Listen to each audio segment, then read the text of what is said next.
To start out, we are going to share a story.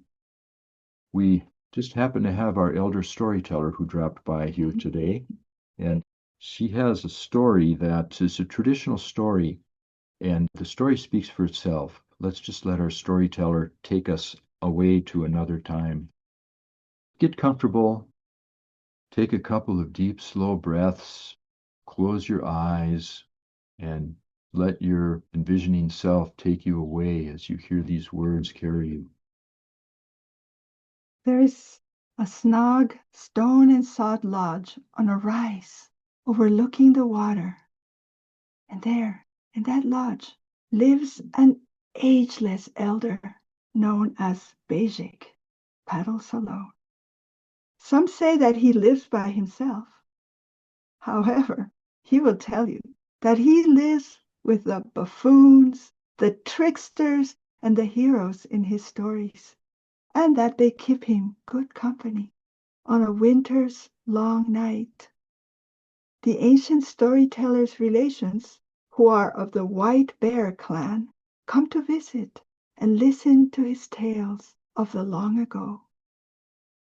His voice travels like words in the wind, because like the wind, he sails from place to place unknown, fans the fires, and then travels on to find the future. This happens to be one of those storytelling days. So let us join Bezhig in his lodge. One day, before your parents were born, I walked out to the edge of the ice in front of the family lodge to spear some fish. I was a young man then, with mate and children. We were nearly out of food, and I was anxious to try out a new lure that I had just made. It is a lazy day, I thought to myself when I reached the water. I will take a nap, and then I will fish. I am tired from trudging through the snow, and besides, the fish like to feed after the water warms up from the midday sun. I found a comfortable place to lie down, and the softly lapping water soon lulled me to sleep. Where am I? I gasped as I sprung to my feet and looked around frantically. When I fell asleep, I was surrounded by a field of white. And now, in every direction, all I could see was blue. A sea of blue and a sky of blue. And I could not tell where one ended and the other began. That and the tiny island of ice under my feet, rolling on the swells, caused me to sway so much that I no longer knew which way was up. I remember saying, I feel dizzy, and then everything went black. Oh, my head, I moaned as I awoke, struggling to get up on my knees. I reached up to find a gash across my forehead. I must have fainted and crashed down face first. Blood was splattered on the jagged ice. What sorcery is this that marooned me on this crumbling scrap of rotten ice? I screamed up at the sky. Why didn't the great Mother Water boom and shake like she always does to warn her children when she is about to shed her skin of ice? Why has she forsaken me? Could I have slept through her thundering voice? I wondered. Impossible! Now I am caught like a tiny fish in the jaws of a great hungry whale. I drifted all the next day and into the next. There was not a bird, not a seal, nor even a fish swimming by.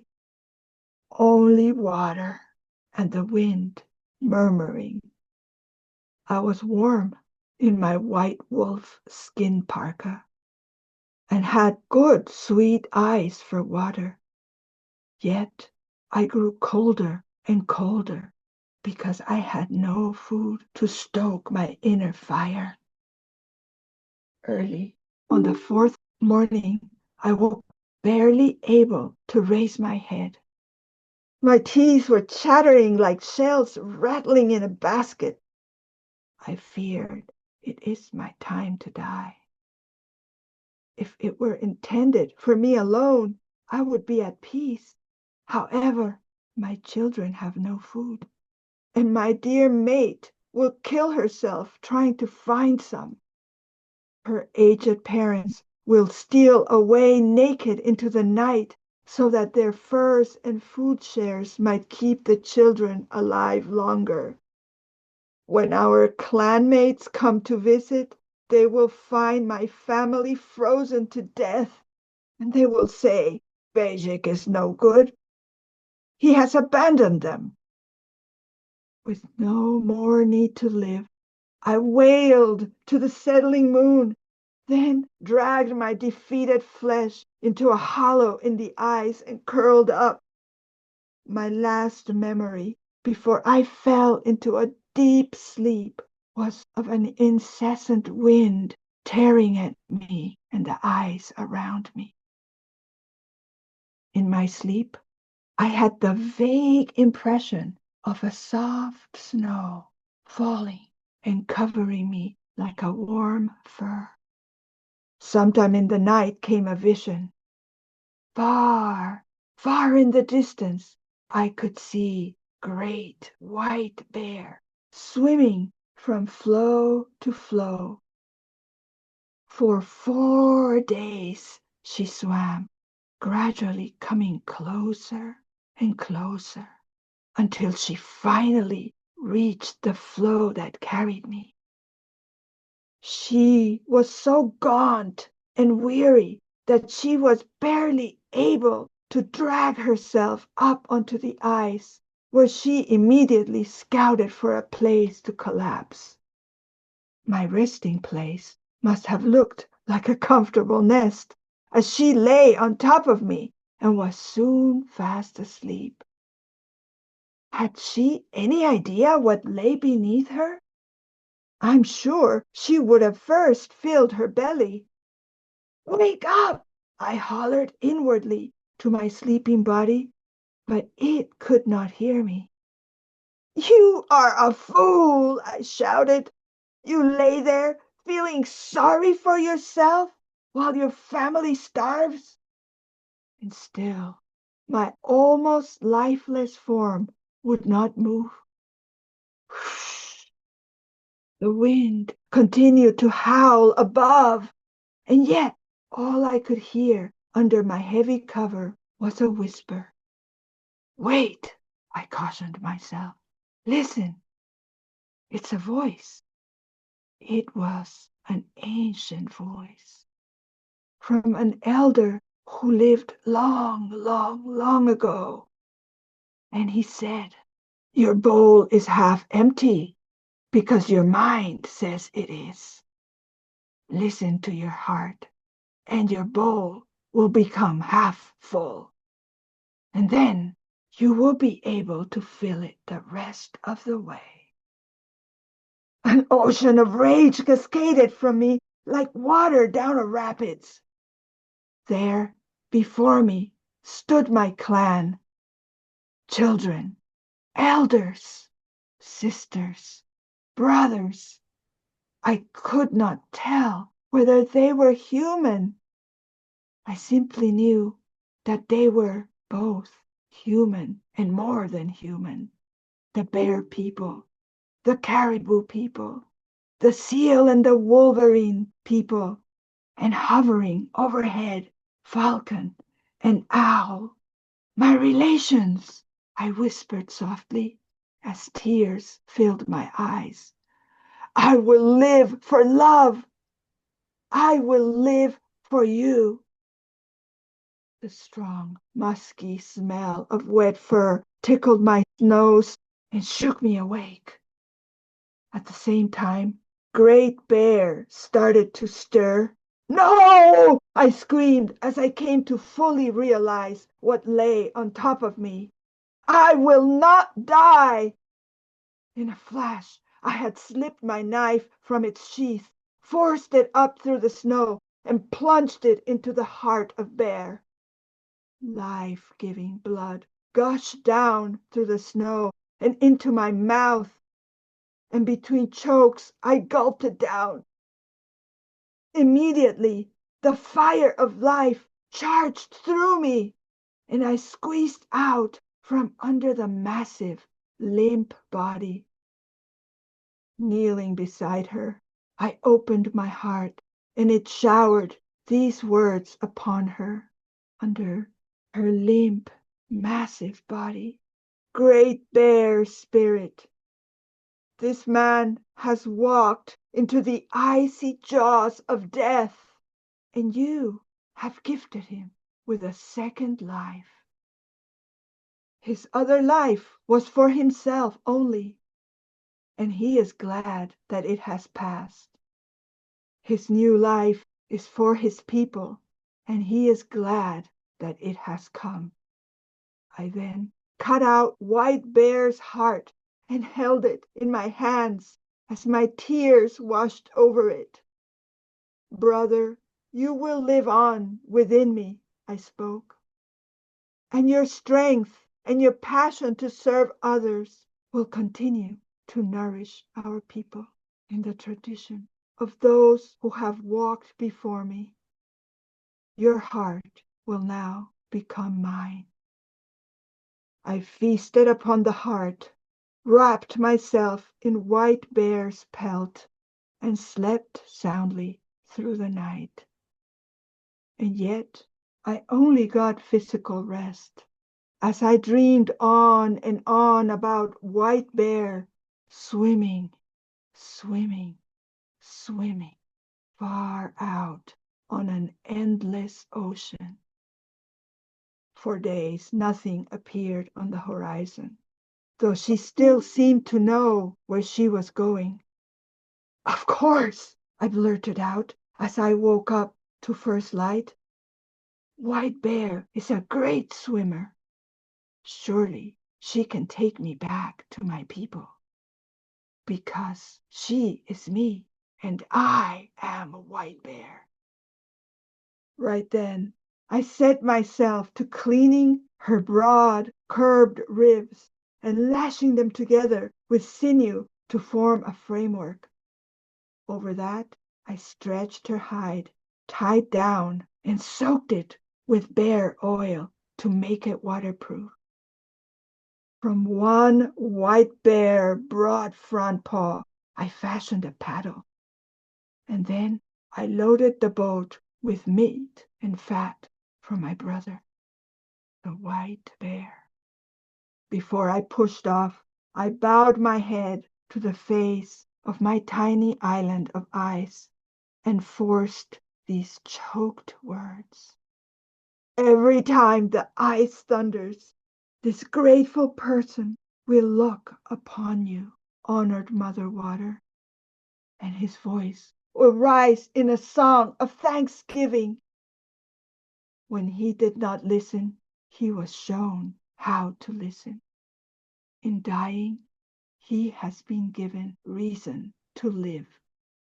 When he despaired, he was given trust. In the alone of alone, he found a circle of love. The cursed wind stole him away. That same wind, the blessing wind, now whispers his way back home. We'd like to ask you to spend just a minute with this story and see what it brought alive in you. Is there a parallel in your life when you felt so down, so defeated, so victimized, so unable to see another tomorrow? Just as Bezhig did. That's where we're going to be going this afternoon. Just take a minute here. Just Breathe into the spirit of the story and see what it brings up in your life. Just like in the dream time, there might be a tendency to get carried away by the allegory of the details of the ice floe, of the Great Bear, of the ocean. But that's not where you want to take the story. Take the story into the feelings that the story elicited for you. Those are the feelings where you may find a parallel in your life. Okay, now we're going to ground ourselves in the feelings the story brought up within us, enlivened within us. Take yourselves to a place just outside, a place where there's some bare ground, and take your shoes and socks off so you can be barefoot on the ground. Consider stand, whatever's most comfortable for you. If you don't have a piece of ground, you can come to a tree or a bush and lean against the tree or bush because the tree and bush is grounded. That's just as good. Lean up against the tree or embrace the tree. And we're going to take 15 minutes here and just relax. Just relax into the grounding experience. Allow yourself to feel, allow yourself to sense. Eyes closed or open doesn't matter. If you have your eyes open, just use wide angle vision. Don't focus on anything. And do slow metered breathing. Just breathe in slowly, breathe out slowly. Just very relaxed, very relaxed. We want to breathe into this subtle energy that is going to be rising up from the Mother Earth into our bodies as we become one with the earth. And the importance of nature cannot be underestimated or overestimated. The indigenous people of our area say that nature does not have the ability to step out of balance. And we do become what we surround ourselves with. So if you do not have an area close by where you can be outside in the natural environment, come close to a plant if you have a plant in your house, somewhere where that natural essence is alive, ready to support you. And just feel into that as you breathe. Feel what nature is offering every moment of our lives. Okay, would you like to start slowly drifting back into your quiet space? Into your bodies, feeling that blood running in your veins. Get up slowly so you don't shock your body. Yeah, for those of you who have company or have children, other things to take care of course, we want to take that time to be really solidly grounded with our breath and listening to those subtle voices that are always there. And yet, if you have company, you have children, just notice your breath coming in and out, and that takes you, even within the busy life, it takes you to a deeper perspective, a deeper grounding within any kind of busyness. Okay, what we're doing here is entering the liminal state, which is that doorway, that in-between state between our conscious and our subconscious selves, where we can bring all that our subconscious has for us, for being a whole being, into our conscious state so that we can manifest it, so that we can make a difference in our lives. And the grounding has helped with that because that grounding energy is an anti-inflammatory. It just helps to relax everything that's going on in our bodies that's out of kilter. Helps to bring balance to the whole organism.